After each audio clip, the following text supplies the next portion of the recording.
What do you think the midterms are possibly going to look like for the Republicans and for Donald Trump? And we haven't forgotten that the tariffs are also looming in the background. Well, I think by the time you get to November 2026 in the midterms, I think if you have the economic downturns caused not just simply by the likely rise in inflation, including the effects of tariffs, but if you have the economic and social effects that the government no longer works properly, that doesn't bode well for the Republicans. And indeed, Donald Trump has slipped significantly in opinion polls in the less than 3 months that he's been in office.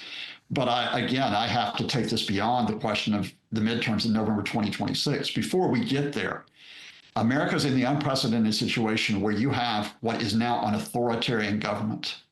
If you take the damage to the agencies, if you take the illegal and unconstitutional measures effectively disappearing people, as they have done recently, sending them to mass prisons in El Salvador, if you talk about the denial of judicial rights to Americans, if you talk about Donald Trump, as he did yesterday, denying the legitimacy of the Supreme Court when it made a unanimous decision in a case involving one of those disappeared immigrants, you have a question of an emergency regarding authoritarian government that is here now, not in November 2026.